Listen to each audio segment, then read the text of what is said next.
E bem-vindo à parte extra. Nessa parte eu vou estar mostrando um outro jeito de texturizar o Donut, porque eu já fiz um jeito mais facilitado, que você já deve ter assistido o vídeo, e que eu acho que eu até expliquei melhor do que nesse daqui, que eu tinha gravado antes, mas tá aqui pra vocês. É um jeito um pouquinho mais complicado do que o outro método, só que deixa o Donut um pouco mais realista também. Então, embora eu acho que nesse vídeo eu não expliquei tão bem, eu acho que vocês vão conseguir sim tirar bastante valor desse vídeo. Então, tá aqui o vídeo. Beleza, Shift A, Input, Texture Coordinates. Beleza, eu tô aqui com ele. E o que é esse daqui? Bem, esse Texture Coordinates é basicamente dizendo pro Blender em que direção e que coordenadas a gente vai colocar os nodes que vão vir a seguir, onde a gente vai conectar essas bolinhas. Por exemplo, se eu dar um Shift A, vir aqui em Converter, Separate X, Y, Z, como o próprio nome já diz, ele separa o axis Y, X e Z. Que, como você pode ter lembrado, o axis X daqui para lá, o axis Y de lá para cá e o axis Z de cima para baixo. Você até consegue ver aqui, ó, essa indicação para te ajudar melhor. Então, se eu conectar, por exemplo, o Object aqui no Vector e dar um Ctrl Shift e clicar aqui no Separate XYZ,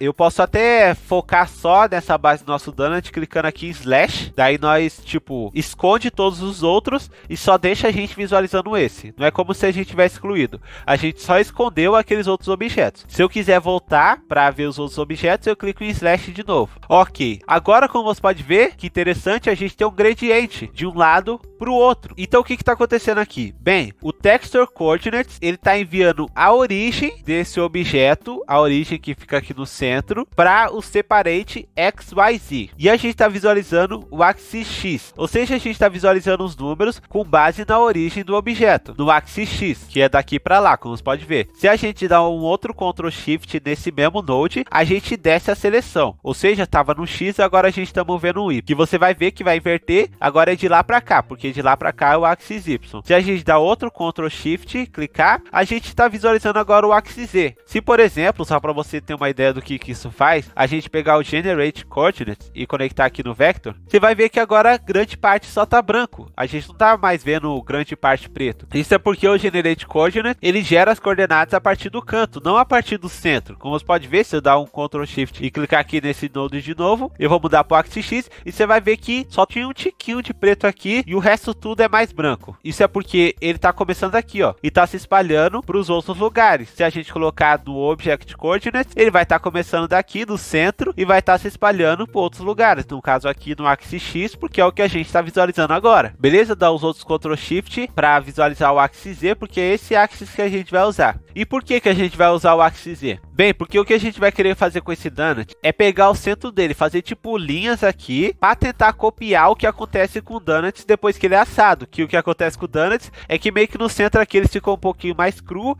e para fora aqui eles ficam um pouquinho mais cozidos. Isso é um detalhe, pessoal, mas quando se trata de fazer uma coisa realista, isso daqui importa. Então, de algumas formas, a gente tem que fazer umas linhas aqui no centro brancas e deixar para fora dessas linhas tudo preto. Ou a gente pode fazer o contrário. Daí depois a gente pode pegar o Mix RGB, que foi que nem eu mostrei para vocês, e daí a gente vai dizer pro Mix RGB que a gente quer que o branco seja uma tonalidade mais clara de castanho e o preto seja uma tonalidade mais escura de castanho. Beleza, vamos fazer isso daí então. Nós já separamos aqui o axis Z e agora a gente vai distorcer um pouquinho ele. Tipo, se a gente fazer a transição reitinha assim, de um castanho claro para um castanho escuro, vai ficar muito falso. A gente tem que colocar um pouquinho de aleatoriedade para ficar mais realista. Para fazer isso, a gente vai adicionar aquele Musgrave, lembra aquele Musgrave que eu mostrei para vocês? A gente vai adicionar aquele Musgrave, Shift A, Texture, Musgrave Texture. Beleza, vamos pegar isso aqui. Agora a gente vai fundir esse Musgrave com o axis Z. Para fazer isso, nós temos que adicionar o Mix RGB e conectar os dois. Mas por causa que nós estamos com o plugin Node Wrangler ativado, a gente pode simplesmente dar o Ctrl Shift, clicar no botão direito e arrastar até o Separate XYZ. Beleza, ó, como você pode ter visto, esse plugin facilita a vida, pessoal. Use esse plugin porque vai ser muito mais rápido. Como você pode ver, ele está pegando aqui o axis X, nós não quer o axis X, nós quer o axis Z, porque é de cima para baixo. Então a gente tira e pega o axis Z e conecta. Não vai alterar em nada, porque a gente está visualizando esse node aqui. Nós temos que visualizar esse daqui. Para visualizar, Ctrl Shift e clica. Beleza. O que nós temos aqui agora? Basicamente só dá para ver o Musgrave, né? Mas se você brincar aqui com o Factor, você vai ver que na verdade vai ser uma transição do Musgrave para o axis Z. Lembrando que 0 sempre vai pegar totalmente o de cima, que é o Musgrave, e 1 vai pegar totalmente o de baixo, que é o axis axis Z. O que a gente vai fazer agora é mudar a forma que a cor 1 e a cor 2 vão interagir. Para isso a gente muda o mix para linear light. Você vai ver que se a gente alterar aqui o factor, meio que não vai dar em nada. Mas isso é porque a gente tem que inverter a posição desses daqui. Dependendo do tipo de mixagem que você for fazer, a ordem importa. Que nem no linear light. Aqui a ordem importa. Então se eu colocar o axis Z em cima e o Musgrave embaixo, você vai ver que vai dar um resultado bem diferente, ó.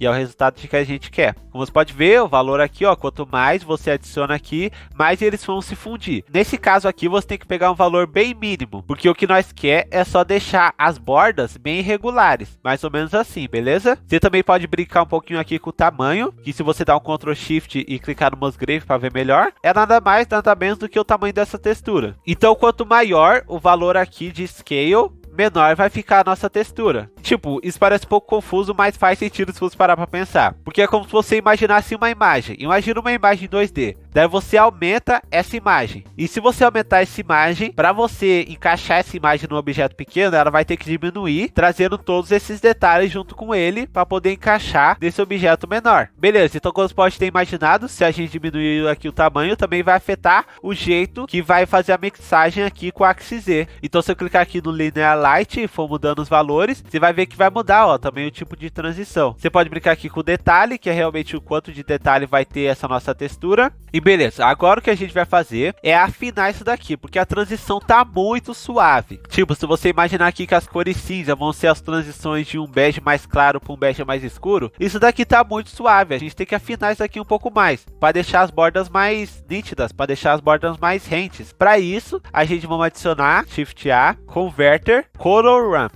Isso daqui é um node que eu uso direto. É bem divertido de se usar e é muito útil. Isso aqui realmente é exatamente para o que você pode estar pensando. É para você afinar as bordas, ó. Então, quanto mais você afina isso daqui, mais os cinzas vão chegar mais perto do branco. Ou seja, mais os valores entre 1 e 0 vão chegar mais perto do valor 1. Então, vamos afinar isso daqui. Deixar mais ou menos assim, ó. Tá vendo? E agora eu acho que isso daqui tá exageradamente espalhado. A gente quer que fique um pouco distorcido, mas que não fique tão espalhado desse jeito. Para isso, a gente diminui o factor ainda mais, deixa bem pequeno mesmo. E vamos diminuir o tamanho, porque aqui tá muito grande. Mais ou menos assim, olha só que beleza. É isso mesmo que a gente quer. Beleza. Mas como você pode ter reparado, eu falei que a gente tinha que colocar só branco aqui no meio e por fora tem que ser preto. E não é o que tá acontecendo aqui. A gente tá com preto embaixo e branco em cima. Pra gente fazer isso, a gente tem que fazer uma mixagem desse color ramp com basicamente os valores iguais aqui, só que invertidos. A gente quer que em vez de o preto ficar embaixo e o branco ficar em cima, a gente quer que o branco fique embaixo e o preto fique em cima. Para isso, a gente vamos duplicar tudo isso aqui. Selecionar todos esses, Shift D, duplica, move aqui para baixo, só para organização, ajeita um pouquinho aqui. E agora a gente também vai pegar esse Texture Coordinates aqui e conectar no Separate XYZ, beleza? Agora a gente vai ter praticamente uma versão idêntica do de cima. Se eu clicar em Ctrl Shift e clicar embaixo, eu vou ter identicamente o que tem em cima, eu tenho embaixo. Mas se a gente visualizar esse node aqui de baixo e a gente inverter, mudar a posição, ó, pegar esse preto, colocar onde estava o branco e pegar o branco e colocar onde estava o preto, você vai ver que vai fazer o inverso. Agora o branco está embaixo e o preto está em cima. E é exatamente isso que a gente quer, porque a gente vai fundir esses dois color ramp. Então, se eu clicar em Ctrl Shift, botão direito e arrastar um para o outro, vai adicionar o Mix RGB, que como você pode ver, vai fazer uma transição de um para outro. E não é exatamente isso que a gente quer. A gente quer que mantenha todos os valores pretos e deixe os valores brancos como estão. Ou seja, a gente quer uma multiplicação, que vai multiplicar o valor de cima pelo de baixo. Se você pensar um pouco mais sobre isso, faz sentido. Eu não vou entrar muito em detalhes aqui, mas tipo, só imagina comigo. Aqui embaixo tá preto, vamos voltar nesse daqui, e aqui embaixo tá branco. Quanto que é 0 vezes 1? 0, né? Qualquer valor multiplicado por 0 é 0. Então, qualquer área que tiver preto, não importa em qual desses dois que seja, vai continuar preto. Normal, não modifica nada, vai continuar preto. E todas as áreas que for branca, que tiver com valor 1, pegar uma outra área que tiver com valor 1, vai continuar sendo 1, porque 1 vezes 1 é igual a 1. Então, faz sentido. Então, se a gente multiplicar, ao invés de fazer o mix, vai fazer exatamente o que a gente quer. Vai multiplicar o de cima pelo de baixo. Beleza! É exatamente isso que a gente quer. Branco no meio e preto por fora. Daí nós só brinca um pouco, ó, com esses valores aqui.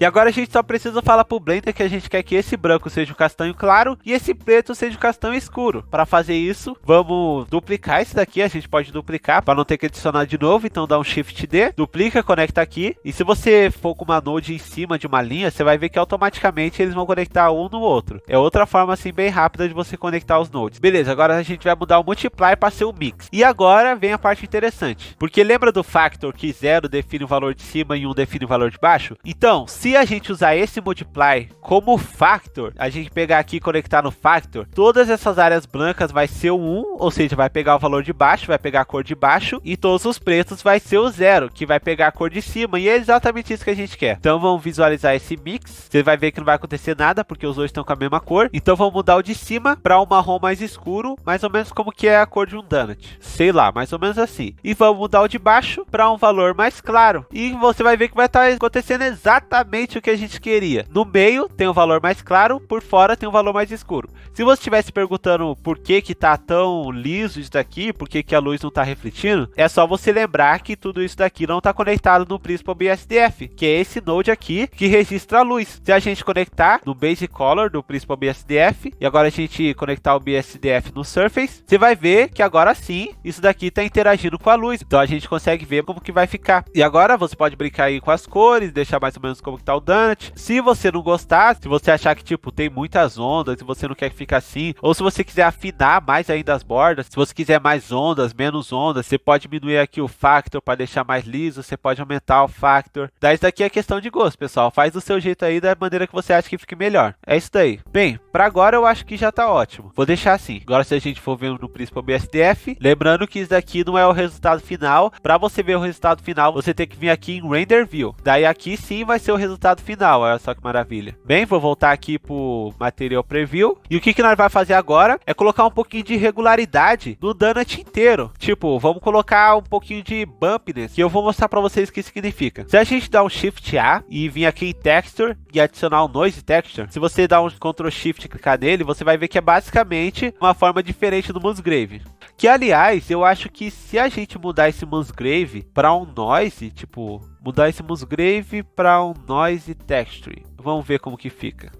Eu acho que o Noise fica melhor do que o Musgrave nesse caso aqui. Então, eu mudei aqui. Você pode sempre mudar, pessoal, lembra aí? Você pode sempre mudar a hora que você quiser, cada node que você quiser. Tudo isso daqui não é destrutivo, beleza? Então, vamos pegar aqui esse Noise Texture, e o que a gente vai fazer com ele? A gente vai falsificar a luz, ou seja, a gente quer que esse Noise Texture faça tipo uma falsificação de luz para falsificar a geometria, para fingir que esse nosso objeto tem bastante detalhes e tem geometria para tudo que é lado. Eu vou mostrar para vocês o que significa. Dá um Shift A, vamos vir aqui em Vector e adicionar um Bump. Conecta o Bump, beleza? Conecta o Factor no Height e conecta o Normal aqui no Normal. Você vai ver que vai ficar mal estranho aqui, mas esse daqui basicamente é o Normal Map, que isso aqui que define onde que vai ficar mais alto e onde que vai diminuir. Se a gente clicar aqui no Principal BSDF, olha só, você vai ver que a luz vai estar se comportando de uma maneira diferente para fingir que esse objeto tem bastante geometria que está saindo para fora, quando na verdade não está. Isso aqui é ótimo, pessoal, para colocar detalhes nos objetos para não deixar totalmente liso. Só que é lógico, você vai ver que está muito exagerado, você vai ver que tá tipo exagerado demais. Para isso você diminui a força. Vem aqui em Strength e diminui isso daqui para um valor bem baixo. Por exemplo, 1.1 mais ou menos. E você vai ver que também a textura ainda tá muito grande, ó. A gente tem que deixar menor. Então vamos aumentar o Scale para uma coisa bem absurda, tipo mais ou menos assim. A gente pode aumentar os detalhes aqui também,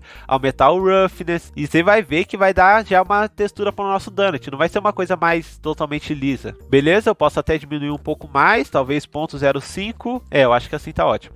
Agora o que nós pode fazer também é falar pro Blender que a gente quer que essa área que tá mais claro afunde um pouco. A gente quer afundar um pouco essa parte do meio que a gente colocou um castanho mais claro. Para isso é só a gente fundir esse Noise Texture com esse Multiply. Para isso a gente vai usar um outro mix, dar um Ctrl Shift, botão direito, arrastar de um para o outro, que vai adicionar o mix automaticamente. Só que ele vai ligar esse mix aqui. A gente não quer aqui. A gente quer ligar esse mix nesse bump. Então a gente desconecta o mix desse daqui, pega esse Multiply e adiciona aqui no Factor de novo, beleza? Só para deixar como que estava antes. E agora você vai ver que além desse Multiply tá enviando o valor dele para cá, ele vai estar enviando também o valor dele para esse outro mix, que a gente pode visualizar Ctrl Shift clicando. E beleza, olha só que maravilha, é exatamente isso que a gente quer. Um pouco de noise e um pouco desse Multiply que a gente criou, para a gente definir esse centro aqui, que vai ficar mais claro. Agora é só a gente conectar esse mix no Height. E agora a gente pode clicar no Principal BSDF para ver exatamente como que tá ficando. Agora eu posso até mudar isso daqui para Linear Light, para dar um resultado melhorzinho. E detalhe, eu acho que é melhor a gente inverter esse Multiply antes de chegar aqui no Linear Light. Porque basicamente, por padrão aqui o Bump, ele pega o branco para fazer sair para fora e o preto para ir para dentro. E o que a gente quer que aconteça com esse branco aqui, que nós separamos, é que esse branco vá para dentro. Porque normalmente esse branco entra um pouquinho para dentro, sabe? É isso que a gente está querendo fazer. Só que para o Bump entender que a gente quer que entre para dentro essa área aqui, em vez de sair para fora, a gente tem que deixar o valor preto aqui no meio e o valor branco para fora, em vez disso daqui. Para isso é bem simples, dá um Shift A, pesquisa por Invert, pega esse Invert aqui, conecta e beleza. Se a gente for visualizar, vai fazer exatamente isso, vai inverter os nossos valores. Agora por dentro tá preto e por fora tá branco. A gente pode também dar um Shift A, adicionar um MAF aqui no Converter, mudar para Power e adicionar o expoente. E tipo, ele vai dar um boost nessas cores que a gente tem aqui. Porque como você pode ver, depois que nós invertamos as cores, ficou muito fraca essa cor aqui. Então nós tinha que dar um boost. E para dar um boost, nós usamos esse Power. Agora, como pode ver, o preto tá bem mais visível. Beleza. Vamos visualizar de novo o Principal BSDF. Esperar um pouquinho carregar. Olha só. Depois que eu cliquei em Slash, eu descobri que a cobertura tá cobrindo aquela parte lá que ficou um pouco mais branca. Vamos deixar mais ou menos numa altura que pegue antes de chegar na cobertura. Bem, para fazer isso a gente vem bem aqui atrás. Depois do Separate XYZ, dá um Shift A, adicionar um Mapping aqui em Converter.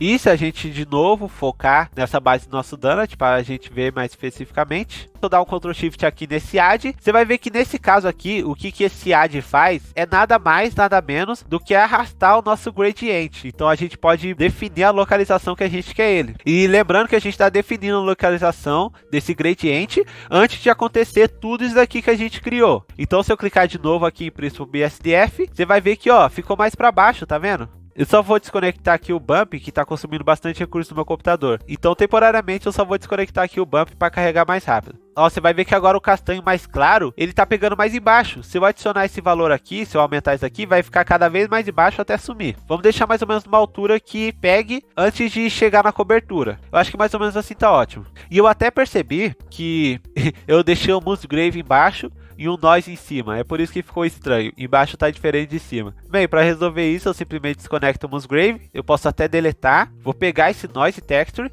e compartilhar o mesmo valor dele aqui embaixo. Então eu pego ele e conecto na cor 2, beleza, é isso daí que a gente quer. A gente pode brincar aqui um pouquinho com o Factor, que é o que vai definir se vai aparecer mais desse noise texture ou mais desse axis Z, beleza, ótimo. Só deixa eu mudar um pouquinho as cores. Beleza, agora eu vou mudar aqui por Render View, só pra gente ter uma ideia de como tá ficando o nosso render final. Beleza? Vou adicionar um pouquinho de Subsurf. Aí, ó, já que a gente clicou em Slash, a nossa luz também não tá interagindo com o nosso objeto. Pra gente fazer com que interaja, a gente tem que clicar em Slash de novo. Volta aqui, seleciona a luz aqui em cima, ó. Daí, com os dois selecionados, você clica em Slash pra poder entrar no modo de visualização única do objeto, junto com esses dois objetos. E a gente tem que ter essa luz pra realmente ter uma ideia de como tá ficando o resultado final. É, não tá tão realista. Olha pessoal, esse bump aqui não deixou a superfície tão irregular quanto eu estava esperando. E usando o bump, você também consegue ver que as bordas ficam totalmente retinhas. Então, a gente vai ter que usar uma arma secreta. Eu tava evitando de usar porque consome muito recurso do computador. Mas não tem o que fazer pessoal, agora eu vi que a gente realmente vai precisar usar isso daqui. Então o que é essa arma secreta pessoal? É o Displacement. Vamos dar um Shift A, vir aqui em Vector, Displacement. E o que é esse Displacement? Qual a diferença desse Displacement para esse Bump? Bem, porque o Bump, que eu tinha falado para vocês, ele falsifica a interação com a luz do objeto para fingir que o objeto tem uma altura a mais do que ele realmente tem. Isso daqui ele está falsificando. Já o Displacement, ele realmente modifica a geometria do nosso objeto. Então, tipo, ele não vai estar falsificando que vai ter irregularidade no nosso objeto. Se a gente colocar o Displacement, realmente vai ter irregularidade no nosso objeto. Então fica bem mais realista, porque vai estar modificando a nossa geometria e não só falsificando a luz que nem o Bump faz. Então, para a gente usar o Displacement, a gente pode já excluir esse Bump aqui, pegar esse Linear Light que ficou por último, conectar no Height do Displacement e conectar no Material Output. Agora você vai ver que o Bump vai ficar um pouquinho mais forte, só que ainda não está fazendo Displacement, tá? Então, para a gente realmente usar esse Displacement, primeiro a gente tem que vir aqui, ó, no Material Properties, vir aqui embaixo, em Settings, e aqui em Displacement, você muda de Bump Only para Displacement and Bump. Você consegue ver que ainda não está aparecendo Displacement. Para você ver ver o displacement, você não pode estar nessa penúltima opção aqui, tá? Que é o material preview. Você tem que estar aqui nessa última, que é o render view. E beleza, como você pode ver, explodiu o nosso donut. Ficou uma bagunça aqui. Isso é porque, por padrão, o scale do nosso displacement vem no valor 1, que é um valor extremamente alto, como você pode ver aqui. Vamos ter que diminuir isso daqui bastante, como por exemplo, 0.1 mais ou menos. E como você pode ver, ainda está um pouquinho alto demais, então vamos colocar um 0.03 mais ou menos. Vamos ver 0.03. Lembrando que você não pode dar um Ctrl Shift no displacement, porque o displacement não vai no surface, tá? Ele vai aqui em displacement. Então não importa onde você dá um Ctrl Shift para ver a coisa, ainda vai estar aplicando o displacement, como você consegue ver aqui. Então meio que o Ctrl Shift para displacement não ajuda muito, porque o Ctrl Shift só pega aqui o surface. E você consegue ver aqui que não tá pegando tanto detalhes no nosso displacement. Se você for ver o nosso noise texture, ele tem bastante detalhes, só que o nosso displacement não tá pegando todo esse detalhe. E por que isso? Bem, porque como eu tinha falado para vocês antes, o nosso displacement, ele altera a nossa geometria do nosso objeto. Então, quanto mais geometria o nosso objeto tiver, mais detalhe o displacement vai pegar. Então ele necessita que o nosso objeto seja bastante denso para ele conseguir modificar a geometria melhor, porque se for pouca geometria, não tem muitas faces que ele pode mover, sabe? Pra gente resolver isso, é só a gente vir aqui nos modifiers, abrir esse subsurf que a gente criou e aumentar o viewport e também o render, pra gente não esquecer na hora que a gente for renderizar. E quanto mais você aumenta, mais detalhes você vai ver que o nosso objeto fica. Só que não deixando isso daqui no valor absurdamente alto não, tá, pessoal? Porque quanto maior isso daqui, mais consome recursos do seu computador. Então você vai ver que aumentou um pouquinho os detalhes e a gente pode até deixar esse nosso linear light aqui no máximo para deixar um pouco mais aparente os nossos noises. E também diminuir um pouco o expoente aqui, porque como você pode ver, essa nossa faixa, ela tá entrando muito para dentro. Realmente, o donut entra para dentro essa parte do meio, mas só que não tanto, tá vendo? Tipo, a transição tá sendo muito forte assim. Vamos diminuir aqui então um pouco o nosso expoente do nosso power, para essa transição ficar um pouquinho mais suave. Como você pode ver, quanto mais cinza fica, mais suave a nossa transição vai ser. Então eu acho que mais ou menos assim tá ótimo. Isso, um pouquinho mais fino e uma transição um pouquinho mais suave. Beleza. E agora a última coisa que nós vamos fazer é só duplicar esse noise texture, colocar aqui embaixo. Vamos dar o Ctrl Shift, o botão direito, arrasta de um para o outro para criar o mix. E por que a gente vai fazer isso? Porque se você for ver um donut na vida real, ele também tem algumas grandes irregularidades. São menos, mas são maiores, que é perceptível. Então é exatamente isso que nós vamos fazer. Juntar essas irregularidades pequenas com uma maior, para deixar um pouquinho mais realista. Vamos dar um Ctrl Shift no de baixo para a gente ver. E vamos diminuir bastante esse nosso scale. Sei lá, vamos colocar uns 5 mais ou menos. E diminuir os detalhes também. E também pode ser que diminua um pouco o roughness. Beleza, mais ou menos assim. E agora é só a gente mudar isso daqui de mix para add. Porque a gente vai estar adicionando a área branca de um para o outro. A gente não vai estar, tipo, pegando metade de um e metade de outro. Agora vamos clicar aqui no Principal BSDF para a gente ver como que tá ficando. Beleza, eu acho que agora a gente só precisa definir isso daqui um pouquinho mais. Que como você pode ver, a transição tá muito suave. A gente quer que seja mais definido, para aparecer mais os buraquinhos, sabe? Essas irregularidades maiores. Se você se lembra, para a gente fazer isso, a gente precisa de um color ramp. Então a gente pode simplesmente duplicar o que já tá aqui ou adicionar um novo. Eu vou só duplicar o que já tá aqui em cima, ó. Shift D, arrasta aqui por meio do noise texture pro nosso mix. Dá o Ctrl Shift no color ramp e vamos alterar esse color ramp aqui para deixar mais ou menos do jeito que a gente quer. Como você pode ver, a área branca é a área que vai sair para fora e a área preta é a área que vai ficar. Então a gente pode alterar aqui esses handles até ficar mais ou menos do jeito que a gente quer, que eu acho que é mais ou menos assim. Vamos clicar em Ctrl Shift no Principal BSDF de novo, para a gente conseguir ver como que tá ficando. Acho que a gente pode até aumentar um pouquinho mais o tamanho. E a gente pode mudar aqui também de linear para B-spline. Para ao mesmo tempo que a gente vai estar afinando as bordas, não vai ficar uma afinação tão dura assim, tão rígida, para ficar uma afinação mais suave, se é que isso faz sentido. Pessoal, uma coisa que eu esqueci, que vai fazer com que isso aqui fique melhor, é que, por padrão, todos esses textures que a gente adicionou, eles vêm com Generate Texture. Só que o que a gente está usando para fazer tudo isso daqui é o Object. Então, para ter mais coerência de uma coisa para outra, a gente pega esse Object Texture e conecta aqui no Vector. E faz isso para todos os textures. Dá até para dar um Shift D nesse Texture Coordinates e conectar nesses outros dois aqui também. Conectar o Object Texture e conectar o Object Texture. Beleza, você vai ver que vai fazer uma diferença bem sutil, mas que realmente importa. Beleza, acho que dá para diminuir um pouquinho o tamanho aqui também, do Noise Texture. Beleza, dá pra gente clicar no maisinho aqui, pra gente adicionar uma outra cor, vamos deixar essa preta também, pra gente definir um pouco mais as bordas. É isso aí, agora é só questão de você mudar esses handles aqui, se você quiser você pode mudar o tamanho do noise texture, os detalhes e tudo mais, até encontrar um valor que você acha que fique melhor, até encontrar um valor que você acha que deixa o donut mais realista. Como você pode ver, ó, agora tem essas bolinhas aqui, que vai dar uma variação a mais do nosso objeto, que vai deixar um pouquinho mais realista. E é isso aí, pessoal. Chegamos ao fim. Agora, oficialmente, a gente terminou todos os vídeos da nossa série do Donut. Então, como sempre, se você curtiu o vídeo, não esqueça de dar uma curtida. E se você está aberto a vídeos como esse, se inscreva no canal. E até o próximo vídeo. Tchau!